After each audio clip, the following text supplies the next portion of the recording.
Muchas gracias, doctor Espinosa, y mi agradecimiento también a la Academia por la invitación a hablar sobre este tema y a la Universidad Católica por la hospitalidad. Hemos escogido este tema en la cual vamos a ver esta agenda, debido a que las enfermedades crónicas a nivel mundial y también en nuestro país son una importante carga de enfermedad.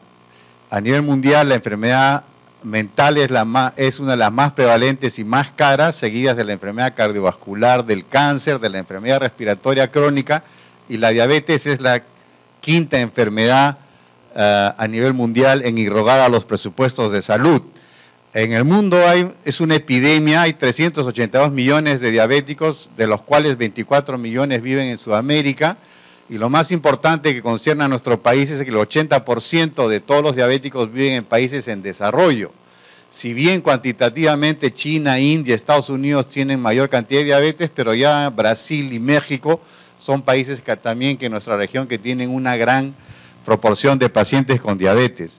Y lo que es más importante es que en la región de Sudamérica va a haber un incremento al año 2035, un 60% de la prevalencia de diabetes para esa época. En la región de Latinoamérica, Puerto Rico encabeza la prevalencia y como ven ustedes acá no está nuestro país, Cuba tiene un 1%. Sin embargo, en el Perú, en las últimas estimaciones, tenemos ya 1 millón de pacientes con diabetes. La obesidad de diabetes está íntimamente relacionada en todo el mundo a la prevalencia de obesidad, de ahí el término acuñado de diabesidad, y también está relacionado a la mayor disponibilidad de azúcar a nivel mundial, consumo de azúcar por persona.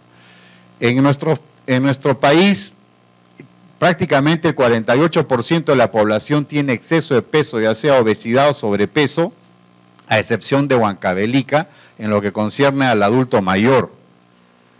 Y como les mencionaba, se calcula que 1 millón de personas tienen diabetes, una prevalencia nacional de 6.1%, muy poca prevalencia de diabetes tipo 1 y 8% de prevalencia de prediabetes. En este último estudio realizado al Perú-DIAP, se ve que la prevalencia de diabetes está en 7%, es mayor, 4% de los pacientes conocen que tienen la enfermedad, pero un 50% no la conoce. Y la prevalencia en nuestro país es más alta en la costa que en la sierra y en la selva. Y lo que es más importante, es más prevalente en la gente que no tiene instrucción. Y para sorpresa de todos nosotros, hay una gran prevalencia de prediabetes, de una glicemia en ayunas entre 100 y 126. Esto ocasiona muertes. El 44% de la gente, hay una mortalidad de 44% en gente menor de 60 años que aún es productiva y que tiene diabetes. Y en nuestro país, la diabetes mellitus es causa de enfermedad que ocasiona años de discapacidad, años de vida vividos con discapacidad. Y eso debido a que la diabetes tipo 2 es una enfermedad que va a producir complicaciones. De cada 100 pacientes diagnosticados a los 55 años, 27% van a morir de ataque cardíaco, de accidente cerebrovascular, van a tener 23% de retinopatía, 28% morirán por esta condición y su expectativa de vida se va a ver reducida. Y eso debido a que la diabetes pues produce daño a nivel de la retina, del riñón, produciendo insuficiencia renal y hemodiálisis, que la diabetes es la principal causa de insuficiencia renal crónica, de enfermedad vascular periférica, de amputaciones no traumáticas, de disfunción eréctil, de neuropatía. Como se ve en esta serie en la cual participó nuestro hospital, los diabéticos pues tienen prevalencia de 40% de enfermedad coronaria, de 34% de neuropatía, de oftalmopatía un 29%, tienen sobrepeso un 84%, dislipidemia un 80%, hipertensión arterial un 57%. Afortunadamente la prevalencia de tabaquismo es baja. Pero lo que es más importante es que si uno controla adecuadamente la enfermedad, por cada 1% de disminución de la hemoglobina glicosilada, vamos a reducir el riesgo de desarrollar infarto de miocardio, complicaciones microvasculares y amputaciones en estos porcentajes. Y los diversos estudios han mostrado que no solamente se bajan las complicaciones microvasculares, sino también las macrovasculares, las cardiovasculares y la mortalidad, cuando se trata al sujeto desde el inicio del diagnóstico. Y es por eso que se han fijado metas a alcanzar para monitorizar el tratamiento, pero lamentablemente, como ven ustedes ahí, alrededor de todo el mundo las metas no se alcanzan en todos los pacientes tratados. En Latinoamérica solamente un 31% alcanzan las metas, y en nuestro país en particular, en este reporte del Ministerio de Salud, de 2.969 registros, solamente un 29% se les había solicitado hemoglobina glicosilada, y de ese 29%, solamente un 33% estaba en un adecuado control metabólico. En mi hospital, un 39% tienen un buen control metabólico, pero también es insuficiente.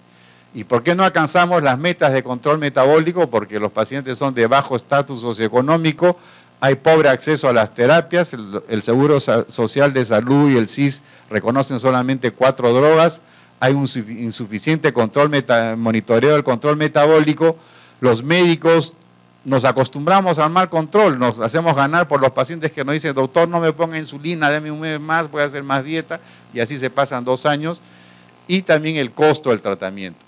La diabetes mellitus tipo 2, a la cual me voy a referir, es una enfermedad compleja, hay varios mecanismos involucrados, disminución de la secreción de insulina, resistencia a la insulina, menor captación de glucosa, mayor lipólisis, menor efecto incretina, mayor reabsorción tubular de glucosa. Los 3 defectos básicos son la insulinoresistencia, la deficiencia de insulina, sin deficiencia de insulina, sin daño a la célula beta, no hay diabetes, y la hiperglicemia consecutiva. La resistencia a la insulina está disminuida en el paciente diabético, está en relación a la mayor obesidad abdominal, mayor cantidad de grasa intraabdominal, mayor resistencia a la insulina, y uno puede nacer con la resistencia a la insulina, hay factores también ambientales, pero si no hay genes para la diabetes, no va a haber daño a la célula beta y no va a haber diabetes. Por lo tanto, la resistencia a la insulina y la disfunción de la célula beta son importantes para que esto ocurra en un lapso de 10 años. El diabético no responde al estímulo con glucosa y, como ven ustedes acá, al mismo nivel de glucosa, el diabético pues responde con menos secreción de insulina. Cuando una persona debuta con la diabetes ya perdió el 50% de la función de la célula beta al diagnóstico, y eso se debe a que la célula beta se daña por la hiperglicemia, por apoptosis. Por lo tanto, la diabetes tipo 2 es una enfermedad de la célula beta y actualmente los laboratorios están buscando el medicamento ideal que restaure la función de la célula beta, y eso es hasta ahora es como buscar el santo grial. Se daña por la edad, por los genes, por el amiloide, por la lipotoxicidad, por la inflamación, por el estrés oxidativo, por la glucotoxicidad y por menor cantidad de incretinas. Cuando uno da glucosa por boca, obtiene una liberación de insulina de esta magnitud, pero cuando uno de esta magnitud, que cuando la da por vía endovenosa. Esta diferencia se llama efecto incretina, y ese efecto incretina está disminuido en el diabético. Y posteriormente se vio que ese efecto incretina está dado por unas hormonas gastrointestinales, que fundamentalmente es el GLP-1, el péptido análogo al glucagón tipo 1, que es liberado por el ilion y el colon en respuesta al consumo de glucosa y de carbohidratos, y esto va a la célula beta. Como vamos a ver acá, uno ingiere, se liberan las 2 hormonas, sobre todo la GLP-1 que va al páncreas, el páncreas secreta insulina y aumenta la captación de glucosa por el músculo y por el tejido adiposo, pero también el GLP-1 inhibe la secreción de glucagón, y esto hace que se produzca menor glucosa por el hígado y el control de la glucosa sea estable. Esas incretinas están disminuidas en los pacientes diabéticos comparados con los prediabéticos y con las personas normales. Y lo otro importante que ocurre en el diabético no solamente es que tiene mayor glucosa que una persona normal, tiene menor insulina que una persona normal. Una persona normal cuando come suprime el glucagón, el diabético no suprime el glucagón. Por lo tanto, la diabetes no solamente es una enfermedad de la célula beta, sino también de la célula alfa, en una mayor secreción de glucagón, y el glucagón en el hígado contribuye a la hiperglicemia. Estas dos incretinas son degradadas son proteínas que están 2 minutos en el plasma, son degradados por esta enzima, y actualmente están saliendo medicamentos que inhiben esta enzima y que se están usando mucho, como vamos a ver luego. Y otro papel importante al cual no se le prestó mucha atención es al riñón. Normalmente en un individuo sano, el riñón produce un 25% de la glucosa. En el diabético, esto se incrementa al 40%. En un individuo sano, el riñón absorbe el 10% de la glucosa filtrada, en un diabético 20%. Y en un individuo sano el umbral renal para la glucosuria es 180, en el diabético es 240. El 90% de la glucosa se reabsorbe en el segmento proximal del tubo contorneado proximal y el 10% en el segmento distal. Cuando hay hiperglicemia, el umbral el cual se excreta la glucosa ya no es 180, sino es 250, y eso se debe a que la hiperglicemia induce la expresión en el túbulo contorneado proximal del cotransportador de sodio-glucosa y del GLUT2, que son los encargados de la mayor reabsorción de glucosa que ocurre en el diabético. O sea, el diabético tiene mayor cantidad de glucosa, más carga filtrada, mayor reabsorción de glucosa, mayor expresión de estos transportadores. Su umbral renal, si bien está aumentado, pero hay también una mayor reabsorción. Y igualmente se han desarrollado drogas que han aparecido en el mercado que inhiben la reabsorción de glucosa en el mercado, a nivel renal por parte del diabético tipo 2. Entonces, actualmente tenemos medicamentos que tratan de reparar los defectos que ocurren en la diabetes tipo 2.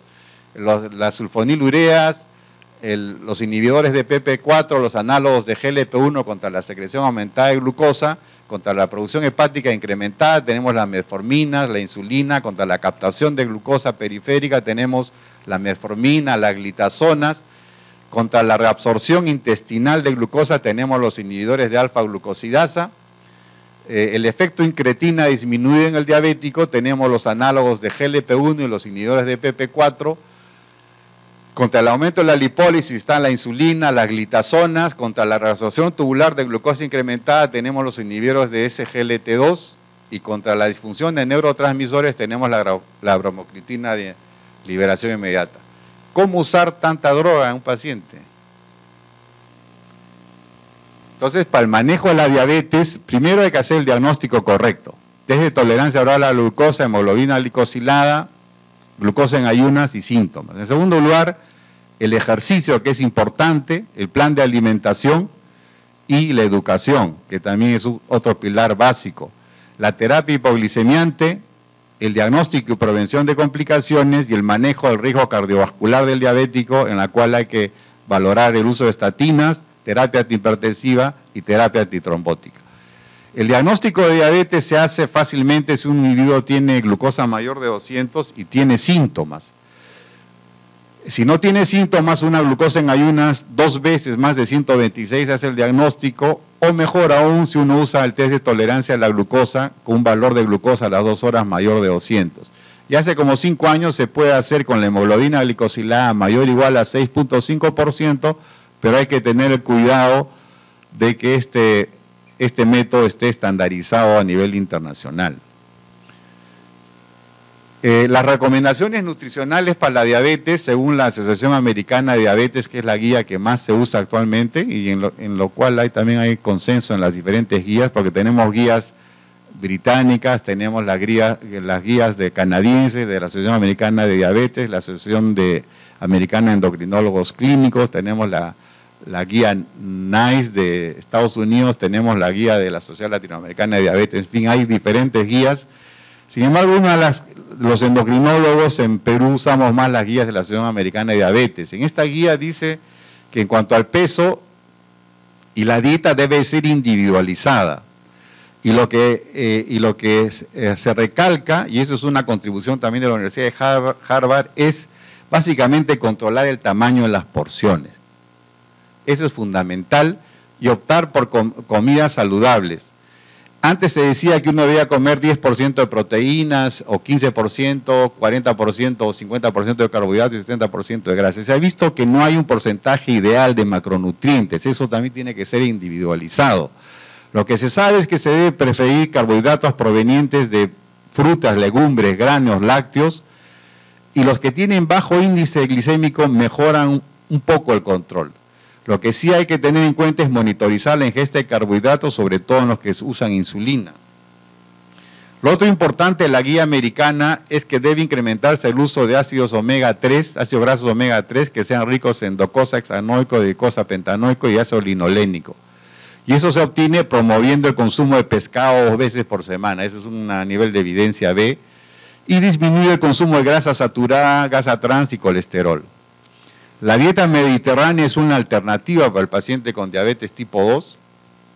También se busca disminuir el consumo de sodio a menos de 2.3 gramos al día y el consumo de alcohol permitido es menos de un trago al día para mujeres. Un trago significa un vaso de cerveza, una copa de vino o una onza de licor y hasta 2 tragos para los varones al día. Y no hay evidencia que el suplemento de vitaminas, de minerales, de antioxidantes ni de ácidos omega 3 sean útiles en el diabético. O sea, la dieta básicamente es optar por comida saludable, bajar el consumo, vigilar el tamaño de las porciones que uno va a comer. En cuanto a las recomendaciones de ejercicio de todas las guías, es que se debe, y de la Organización Mundial de la Salud, es que se debe realizar 150 minutos por semana de ejercicio aeróbico, de intensidad moderada. Es aquel que hace que uno alcance el 50 al 70% de la frecuencia cardíaca máxima repartidas en 3 días, sin no más de 2 días consecutivos sin ejercitarse. Y debe hacer un ejercicio de resistencia y fuerza para el trofismo muscular 2 veces por semana. Si uno permanece sedentario, cada 90 minutos debiera darse una vuelta. La mayoría de nosotros somos sedentarios, entonces cada hora, cada 90 minutos debe pararse, dar una vuelta y regresar al escritorio. Obviamente que se debe considerar la edad del sujeto y la actividad física previa, cosa que no hacen en los gimnasios. A veces uno tiene que ser precavido cuando aconseja al paciente que vaya al gimnasio, debe decirle que no haga lo que le dicen, porque a veces el primer día tratan de hacer que el paciente realice el ejercicio que no hizo durante toda su vida y no regresa nunca más al gimnasio. Y hay que considerar contraindicaciones para el ejercicio, como la hipertensión no controlada, neuropatía autonómica o lesiones del pie. Como ven ustedes, esto lo puede hacer un médico de atención primaria y es importante que el médico le aconseje al paciente hacer ejercicio y le diga cómo, para que éste lo cumpla.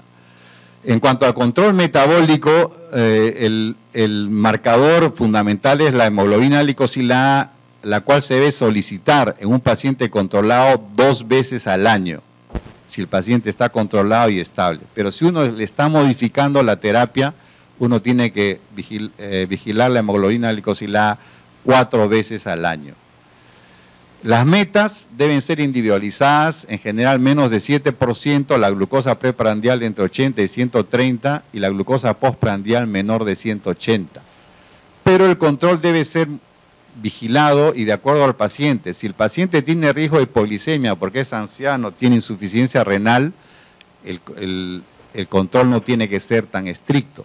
Si el paciente tiene una diabetes de larga data, el control no debe ser tan estricto. Si su expectativa de vida es reducida, obviamente no debe ser muy estricto el control. Si tiene muchas comorbilidades, sobre todo cardíacas, no debe ser tan estricto el control porque se ha visto que la mortalidad se incrementa. Si tiene complicaciones vasculares, tampoco el control puede ser estricto. Si es un paciente poco motivado, que no es adherente al tratamiento y sobre todo que es dependiente o que está postrado, obviamente el control no va a ser estricto porque el riesgo de hipoglicemia es muy alto. Y si no tenemos recursos, como ocurre en el Ministerio de Salud, para el automonitoreo, para el uso de una insulinoterapia intensiva, ahí también estamos atados. El control no debe ser tan estricto. Como ven ustedes, no modificables son la mayoría de estos factores y modificables solamente los 2 últimos. Y el recurso y el soporte del sistema no dependen de los médicos, sino dependen del sistema de salud. ¿Cuál es el mejor tratamiento farmacológico? Aquel que llega a la meta de hemoglobina glicosilada menor de 7%, sin ganancia de peso, sin episodios de hipoglicemia y sin incrementar el riesgo cardiovascular. Y lo que tenemos ahora, los primeros son los secretagogues de insulina, las sulfonilurias, cuyo principal problema es la hipoglicemia. Luego apareció la metformina, que es el pilar del tratamiento actualmente. Aparecieron los inhibidores de alfa-glicosilasa que inhiben la reabsorción de glucosa porque actúan sobre las alfa-glucosidasas. Las glitazonas aparecieron en los 90 para reducir la resistencia a la insulina. Y estas nuevas drogas son las que se están usando cada vez más, que inhiben los inhibidores de DPP4. Tenemos los inhibidores de la reabsorción de glucosa a nivel renal, que ya están en nuestro medio también, y los secuestradores de ácidos biliares que todavía no los tenemos. El agonista de dopamina tampoco tenemos en nuestro medio. En el tratamiento parenteral tenemos la insulina, que a las clásicas, la insulina humana, se han añadido los análogos de acción prolongada, que tenemos los dos primeros, los de acción corta, que tenemos los tres, y las premezcladas, y se han añadido los análogos de GLP-1, de lo cual tenemos la exenatida y el liraglutide ya en nuestro medio. Los análogos de amilina son para los diabéticos tipo 2. La Asociación Americana de Endocrinólogos Clínicos tiene este algoritmo para el manejo de la diabetes. Si el paciente tiene menos de 7.5 al inicio del tratamiento se hace una monoterapia y ellos ponen como primera opción metformina, porque baja el riesgo cardiovascular, baja de peso y no produce hipoglicemia. Luego está la terapia parenteral con análogos de GLP-1, con inhibidores de la reabsorción de glucosa o con los inhibidores de la enzima DPP4. Ponen en menor orden las sulfonilureas y las glitazonas. Si el paciente tiene al inicio de la enfermedad el diagnóstico más de 7.5, aconsejan terapia dual, nuevamente con GLP-1, con metformina de base, a la cual se le puede añadir GLP-1, inhibidores de la reabsorción de glucosa o DPP4. Si el paciente no controla, se le van a añadir el resto de drogas en esta orden de prioridad. Nuevamente GLP-1 a la cabeza, inhibidores de la reabsorción de glucosa como otra alternativa. Y como alternativa menos viables, las glitazonas y las sulfonilureas. La Asociación Americana de Diabetes preconiza el uso inicial como la anterior de metformina, que es la base del tratamiento. Si el paciente no controla o no llega a la meta de hemoglobina glicosilada a 3 meses, deja en libertad para usar cualquiera del grupo terapéutico. Acá no hay una preferencia. Y si no, al mes, que ya serían a los 6 meses de iniciar el tratamiento, no controla, se añade una segunda droga. Y si no controla con 3 drogas, debe usarse insulina. Si el paciente tiene de inicio más de 9%, se usa de inicio 2 drogas, que también pueden ser cualquiera de estas que uno escoja. Y si un paciente lo que se quiere evitar es la hipoglicemia, bueno, no se debe usar ni insulina ni sulfonilureas, y si lo que se quiere evitar es no subir de peso, bueno, solamente tenemos ahí los inhibidores de DPP4, los inhibidores de la reabsorción de glucosa y los análogos de GLP-1. La Asociación Latinoamericana de Diabetes postula al paciente que está recién diagnosticado y tiene una hemoglobina menor de 8, darle metformina. Si no controla, si está menos de 7%, el paciente continúa con metformina. Si no controla, se le añade los inhibidores de DPP4. Ellos hacen hincapié en que se usan estas drogas y los pacientes van bien, continúan con ese tratamiento, y si no llegan a la meta de menor de 7%, ahí se les añade insulina basal. Por lo tanto, para ellos, al igual que para la Asociación Americana de Endocrinólogos Clínicos, las inhibidores de DPP4 son la segunda droga a usar en estos pacientes. El control metabólico no es la única factor que nos debe preocupar, sino el control de la presión arterial. Y en ese sentido, la meta de control arterial actual es esta, menos de 140 según la Asociación Americana de Diabetes, y menor de 130,80 en jóvenes. Y el tratamiento se empieza cuando la presión está por encima de ese valor, con cambios en estilo de vida, con dieta y ejercicio. Si está por mayor de 130,90 se debe usar farmacoterapia. La base de la farmacoterapia es los inhibidores de enzima convertidora, los bloqueadores del receptor de angiotensina 2. Y si uno va a usar más de 2 drogas, debe incluir tiazidas. Y una cosa importante es que si uno usa más de 2 drogas, una debe darse en la noche. El solo hecho de dar 2 veces al día hace que la presión baje más, y se debe monitorizar la creatinina, la filtración glomerular calculada y el potasio sérico. En los lípidos hay discrepancia en algunas sociedades. La Sociedad Americana de Diabetes menciona que se debe hacer tamizaje en la primera visita y luego cada año, y se debe calcular el riesgo cardiovascular de ese paciente. Y como ven ustedes acá, dependiendo de la edad, si no hay ningún riesgo, no se da tratamiento, pero si tiene factores de riesgo cardiovasculares o si se tiene enfermedad ya cardiovascular establecida, se debe dar estatinas. Tanto en los menores de 40 años, entre los 40 y 75 años, y en los mayores de 75 años. La Asociación Americana de Endocrinólogos Clínicos postula todavía el uso de los niveles de colesterol. Entonces se dice que el paciente que tiene riesgo moderado, que es aquel que no ha tenido enfermedad cardiovascular, debe tener un LDL menor de 100, unos triglicéridos menor de 150, o ApoB o partículas de LDL que no se hacen en nuestro medio en estos valores. Y si tiene alto riesgo, como que ya ha tenido infarto o ACV o tiene enfermedad vascular periférica, los niveles de LDL deben ser menores de 70. Y para alcanzar estos niveles se deben usar estatinas, se puede usar ezetimiba, colesterol, que es un secuestrador de enzimas, o niacina.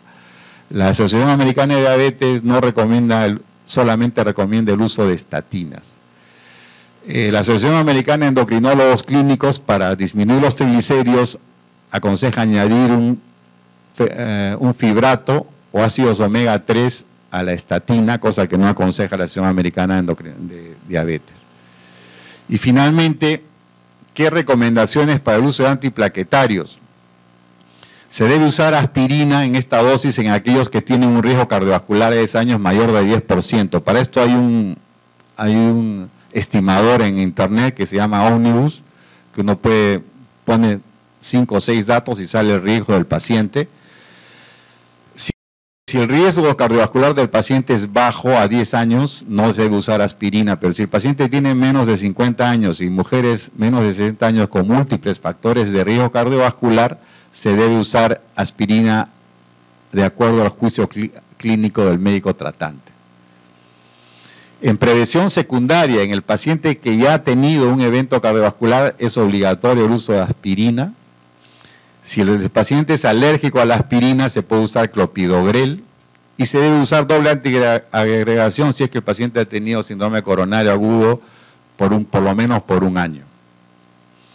Esos son a grandes rasgos las guías. Como le digo, de todas las guías que hay, la mayoría de endocrinólogos seguimos las guías de la Asociación Americana de Diabetes, pero también están de la Asociación Americana de Endocrinólogos Clínicos y de la Sociedad Latinoamericana de Diabetes. Entonces, ¿a qué conclusiones podemos arribar? Que la prevalencia de diabetes mellitus e intolerancia a la glucosa se está incrementando rápidamente en nuestra región y en nuestro país. La gran mayoría de pacientes diabéticos a nivel mundial y más aún en nuestro país no están en la meta de control metabólico. Yo creo que los programas, el Estado debe invertir más en financiar la cobertura de salud de nuestras poblaciones, optimizando los programas nacionales de diabetes. Hace 10 años que el Ministerio de Salud está haciendo la guía de diabetes, que cambia con cada ministro y con cada funcionario que está a cargo de la guía. Yo he participado como presidente de la Sociedad Peruana de Endocrinología durante todo el verano pasado. Eso quedó en nada porque cambiaron los responsables y otra vez estamos en hoja cero. 10 o 15 años no hay un programa, no hay una guía para el manejo de diabetes a nivel de centros periféricos. A los clínicos nos corresponde evitar la inercia clínica. Si el paciente no está en la meta, algo tenemos que hacer. Tenemos que intensificar la dieta, el ejercicio y manejar la terapia que tengamos a nuestro alcance. Tenemos que insulinizar más tempranamente, no esperar que el paciente esté con muchos años de diabetes, con muchas complicaciones para decirle que tiene que usar insulina. El mismo paciente dice, doctor, usted me va a poner insulina, quiere decir que estoy grave. Ese no es el concepto. Se debe usar insulina más tempranamente para que el paciente esté en mejor control metabólico. Requerimos disponer de drogas eficaces para bajar la glicemia que no produzcan hipoglicemia. Ustedes han visto que ya las tenemos, pero no están disponibles ni en la Seguridad Social ni en el MINSA. Y sobre todo que hay que reforzar a nivel de la población el cambio en los estilos de vida, y a nivel de los pacientes en particular hay que darles más educación diabetológica. Muchas gracias por su atención.